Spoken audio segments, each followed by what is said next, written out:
Ah, Perry the Platypus, your timing is most inopportune. And by inopportune, of course, I mean completely opportune. Behold, Perry the Platypus, my main character-inator. With this, I can make any villain the main character of their own series. Now watch as I finally get my own TV series. Wait, what do you mean we're only doing superheroes for this video? Come on, I built the thing. Why can't I? Wait, no, don't draw the channel intro. Don't you dare.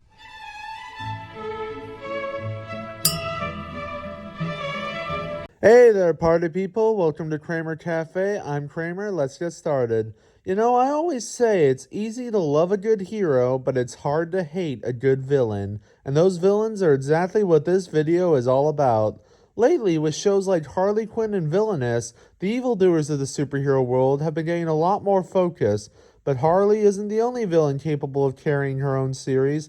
I've got a list for you all today of my top 3 supervillains from comic books and other superhero TV series who definitely deserve their own TV show. Let's get right into it. But before we start, a quick explanation of what I'm about to do here. This list is in no particular order, so feel free to interpret which of these villains deserves the show most however you want. Now, what I'm going to do with each of the villains on this list is tell you my thoughts on why each of them deserves their own show. Then I'll be giving you exactly what I think that show should look like, with a log line, some quick tonal comps, and a couple of the main characters other than the villain. Got it all? Great, now we can really get started. First up on the list, in a world where YouTube and TikTok are king and social media stars rule the world, no supervillain deserves the spotlight more than the master of electrical mayhem, Livewire. Originally appearing as an original character in Superman the Animated Series, Leslie Willis, aka Livewire, has since become a major facet of Superman's Rogues Gallery. She's basically like his Harley Quinn in that she was created specifically for the DCAU. She's a badass boss bitch who's a little bit crazy, and she's gay as all hell, seeing as how she's one half of what is, quite frankly, the only good canon Sapphic ship in Young Justice.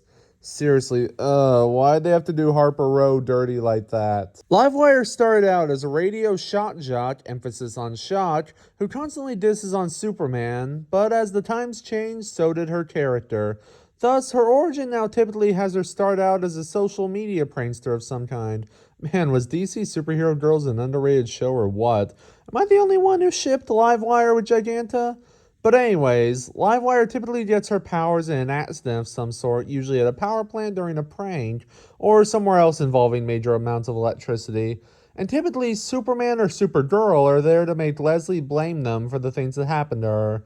Just another reason why TikTok is completely evil. I see a Livewire show working as follows. A new supervillain on the scene plans to dominate the social media world by broadcasting her crimes online for all to see. Think of it sort of like Harley Quinn meets Evil iCarly. So basically just Harley Quinn meets iCarly. Girls just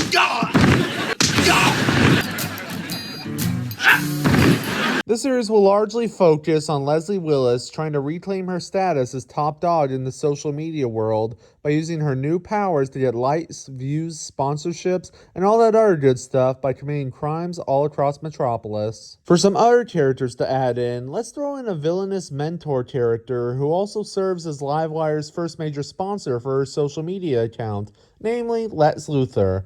Then we've got the hero who tries to stop Livewire, who, let's say, also happens to be her ex-girlfriend in their civilian identities. And before you say anything, yes, Supergirl has been portrayed as bi before, just the same as Livewire. Anyone remember Supercorp? And for one more main character, let's throw in a wild card here with a partner in crime hired by Lex to act as Livewire's henchman/film crew. We're going to call this guy Derek. He's basically just a normal intern at LexCorp who's just here for the college credits, but will find so much more in the form of a highly successful career in supervillainy, as well as a possible romantic relationship with his boss, Leslie. Now it's time for good old number 2 on the list. He's the leader of the Brotherhood of Mutants. He's the master of both magnetism and getting absolutely destroyed at chess. You know him. You love him. It's Magneto! Magneto was the very first villain the X-Men ever faced, and is easily one of the most interesting villains of the Marvel Universe. He's a Holocaust survivor who, frankly, just wants to prevent the same thing from happening again, but with mutants this time around. I think that's perfectly understandable. You know, if he didn't try and accomplish it through acts of terror and whatnot. I think a good Magneto-based TV series would ultimately be a drama akin to The Boys. Some characters we can include would be Quicksilver and Scarlet Witch, obviously, seen as they're Magneto's children. Maybe throw in the Juggernaut as the group's muscle, have Mystique and Charles Xavier be a pair of deuteragonists, and make Bolivar Trask, the guy who created the Sentinels, be the main villain here.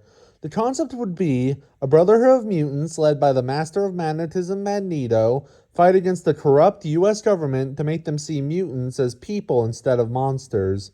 Basically, it'd be a lot of brutal missions to fight against the US government and the X-Men too, probably, to try and save all of mutant kind from either being killed or otherwise turned into living weapons by the military. Now we've reached number 3, which in reality is more like number 3 through 8. Or more like 3 through infinity if the multiplying hillbilly is involved. Why are there 6+ members at play here? Because the third villain who deserves their own TV show is the Hive 5. We're the High Five, and this is our show now. The Hive 5 is a group of 6 teenage supervillains who clearly are unable to do simple math. Guess the Hive Academy didn't really have that in their curriculum. Their group consists of their leader Jinx, their muscle Mammoth, tech genius Gizmo, local redneck Billy Numerous, local simp for goth girls Seymour, and the ever-silent dude who can't spell properly, Kid Wicked. Together, this group of delightful imbeciles try and stand up to the Teen Titans, but still somehow manage to get their asses beat by one single yellow-colored speedster. I mean, seriously, it isn't even close. He fucking destroyed them. I paid for that! So why do these 5/6 doofuses deserve their own show? Well, because they're hilarious, of course. I see this show as being close to Cartoon Network's Villainous series, or even Edda and Eddie in terms of tone, simply because it's about a group of young, delightful misfits who are constantly getting their shit rocked by a team of superior superheroes. That's certainly better than another Teen Titans spinoff of which we shall never speak. In terms of casting, I'd say we're pretty much good for the main characters if we just stick with the Hive 5 on their own, though we'd supplement a lot of the episodes with appearances by different young DC superheroes, both those who are already a part of the Teen Titans universe and those who haven't appeared in the series quite yet. The concept for the show is simple, and in fact I've already stated it here. A group of young, delightful misfit supervillains constantly get their shit rocked by a team of superior superheroes. Simple yet effective, if I do say so myself. And that's it. Those are the top 3 supervillains who deserve their own TV series, in my opinion. Of course, there are many more excellent villains out there who deserve their own show. Let me know which supervillains you think deserve their own TV series in the comments section below. And as always, don't forget to like and subscribe. Until next time, this is Kramer Cafe. I'm Kramer. See you soon.